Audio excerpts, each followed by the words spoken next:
नमस्कार जी, मैं Shifali secret of your life programme में आपका तहे दिल से स्वागत करती हूँ। एक बार फिर से आपके सामने हाजिर हैं।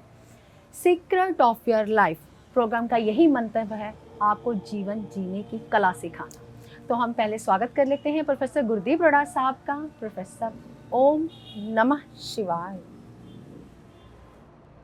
नमस्कार। प्रोफेसर साहब, आपका कोई भी हम प्रोग्राम देखते हैं तो वो जीवन जीने की हमें कला सिखाता है। कभी आप प्रकृति की बातें करते हैं, कभी आप अपनी खुद की हड्डबीती बातें करते हैं, कभी आप ज्योतिष की बातें करते हैं, लेकिन सबका निचोड़ यही होता है कि अपने परिवार के लोगों को जीवन जीने की कला सिखाना। तो आज का प्रोग्राम भी इसी पर ही है। पैतृक संपत्ति हमें कैसे मिले? हर इंसान की इच्छा होती है कि हमें अपने पिता पुरख से या दादा परदादा से हमें पैतृक संपत्ति मिले, ताकि हमारा जो जीवन याचन है वो अच्छे तरीके से हो पाए। तो प्रोफेसर, कुंडली में ऐसे कौन से ग्रह होते हैं जिससे हमें पैतृक संपत्ति मिलती है? बहुत अच्छा शिफाली जी, आपने बात की पैतृक संपत्ति की जी। मैं आपको बता दूं, आज हम मौसम ठीक हो चुका है तो बाहर बैठे हैं, बाहर रोड के ऊपर बैठे हैं। भाई रोड है हमारे ऑफिस के सामने, तो आवाजाही चल रही है। शोर आए थोड़ा सा सह लेना, काम की बातें बताने वाला हूँ भाई। शोर तो बहुत आ रहा है, लेकिन सोचा कि लाइटों में बैठ बैठ के अभी 3, 4, 5, 7 एपिसोड जो हमारे हुए हैं वो लाइटों में ही हुए हैं, तो लाइटों में ज़्यादा पसंद नहीं करता। नेचर की बातें करनी होती तो नेचर के सामने बैठ के ही बातें करता हूँ। जी प्रोफेसर, माफ़ी चाहती हूँ, आप यहाँ युवा जैसे कि युवा होने की बातें कर रहे हैं कि हमेशा मैं जवान ही दिखूं। जी, मैं कह सकती हूँ ऐसे, क्योंकि जो इंसान प्रकृति के पास रहते हैं वो जल्दी बूढ़े नहीं होते। पहली बात तो यही है। ये भी एक टिप ऑफ द डे ही हो गया प्रोफेसर। हाँ बिल्कुल शिफाली जी, बाल नहीं झड़ते, आंखें कमजोर नहीं होती, सबसे बड़ी चीज है। आंखें कमजोर नहीं होती। लाइटों में जितना आप बैठते हो आंखें कमजोर होती है, बाल झड़ जाते हैं। चाइनीज लाइटों से बाहर निकलिए आजकल, क्योंकि पहले जो होते थे ना बल्ब हुआ करते थे, वो इतने बाल नहीं झाड़ते थे, इतनी आंखें कमजोर नहीं करते थे जितनी ये सफेद लाइट होती है। ये ज्यादा आंखों की रेज को कमजोर करती हैं। चलो, ये तो बातों में रेज बात आई तो मैंने पूरी की। शिफाली जी ने पूछा कि पैतृक संपत्ति हमें क्यों नहीं मिलती। कौन सा ऐसा इंसान है जो पैतृक संपत्ति नहीं मिलती लेकिन अपने बलबूते के ऊपर इंसान अपनी संपत्ति बनाता है? वो ऐसे कौन से इंसान होते हैं?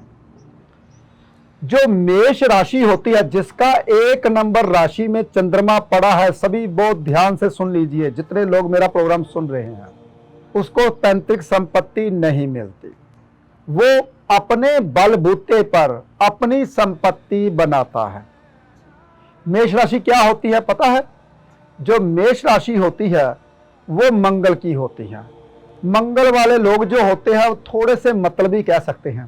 ऐसे लोग थोड़े सेल्फिश होते हैं, दूसरों की बात नहीं सुनते, ना मानते, करनी अपनी मर्जी है।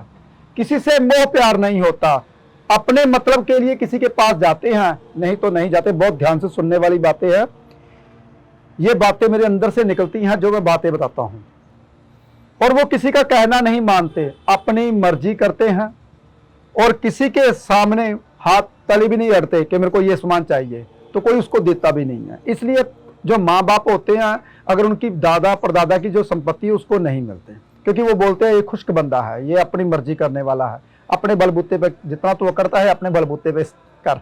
इसलिए उन लोगों को 99% पैतृक संपत्ति नहीं मिलती जिसका मेष राशि में चंद्रमा है।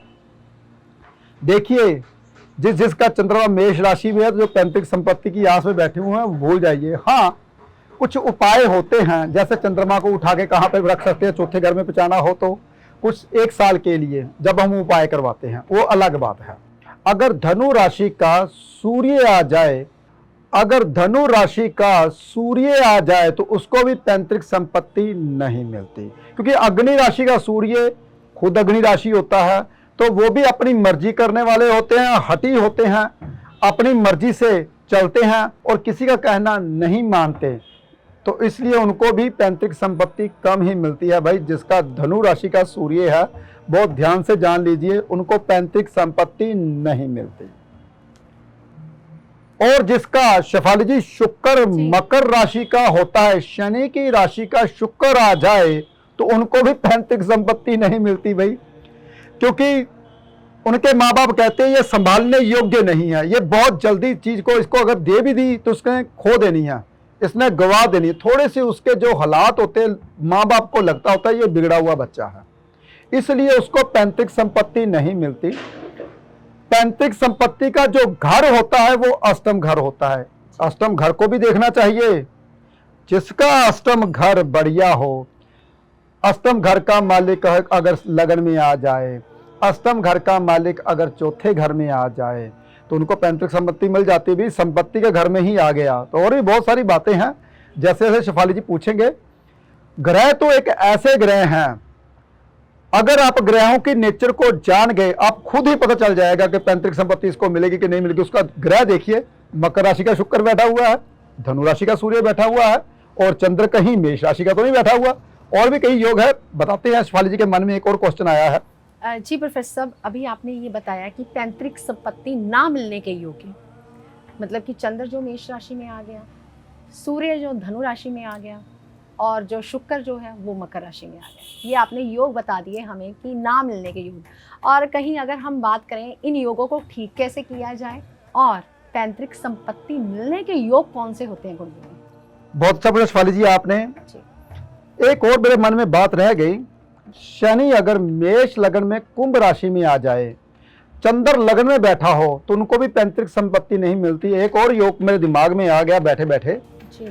अगर कहीं शनि देव कुंभ राशि के बैठे हों तब भी पैतृक संपत्ति नहीं मिलती। वो बंदा राजा होता है, वो बंदा राजा होता है। माँ बाप कहते हैं इसने तो बना ही लेनी है, इसके तो कारोबार ही ऐसे है, ये तो अपना जोड़ लेगा, तो इसको पैतृक संपत्ति नहीं मिलती। दूसरे भाई को मिल जाती है भाई। तो कुंभ राशि का अगर शनिदेव आ जाए तो भी पैतृक संपत्ति नहीं मिलती भाई।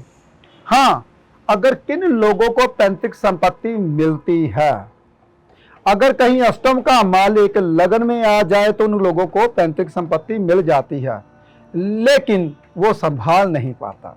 अगर अष्टम का मालिक चौथे घर में चला जाए तो उसको पैतृक संपत्ति मिल जाती है, वो संभाल लेता है। बहुत सारे योग हैं। तो पैतृक संपत्ति तो भाई बहुत आसान है। जैसे शेफाली जी ने पूछा कौन सा ऐसा लगन है, कौन सी ऐसी राशि है जिसको पैतृक संपत्ति मिल जाती है। मीन राशि वालों को पैतृक संपत्ति मिल जाती है, कन्या राशि वालों को पैतृक संपत्ति मिल जाती है। अरे भाई, वृश्चिक राशि वालों को भी पैतृक संपत्ति मिल जाती है। राशियां तो ऐसी बहुत सी हैं जिसको पैतृक संपत्ति मिलती है, लेकिन वो संभाल पाता है या नहीं। बहुत ध्यान से सुनिए, बहुत कम राशियां हैं जो संभाल पाती हैं। मीन राशि वाले हर चीज को संभाल लेते हैं।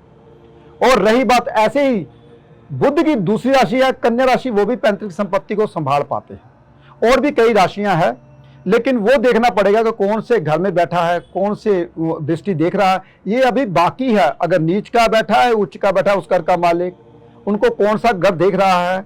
तो पैतृक संपत्ति अगर लेना चाहते हो भी अष्टम घर को ठीक कर लीजिए। अष्टम घर शनि का होता है। जब तक धैर्य नहीं आता तब तक पैतृक संपत्ति नहीं मिलती। पहले अपने आप में धैर्य लाइए और अपने आप को थोड़ा सा, आप कहते हैं, गुस्सा कम कीजिए। अगर गुस्सा कम होगा, मंगल कहीं आपका अग्नि राशि में बैठ गया तो गुस्सा कभी कम नहीं होगा। तो और भी बहुत सारे योग हैं, जैसे जैसे शेफाली जी पूछेंगे वैसे वैसे मैं जवाब दूंगा। जी बिल्कुल प्रोफेसर साहब, बैठे बैठे मेरे मन में एक और सवाल आया है पैतृक संपत्ति को ही लेकर। प्रोफेसर साहब, ये जाना जा सकता है कुंडली से कि जो संपत्ति है वो मायके से मिलेगी या ससुराल से मिलेगी? बिल्कुल शेफाली जी, जो अष्टम घर होता है ससुराल का होता है जी। वैसे मायके का घर जो होता है वो छठा घर होता है, नानकों का। वैसे चौथा घर भी बोला जाता है माँ का, वैसे दूसरा घर भी बोला जाता है परिवार का।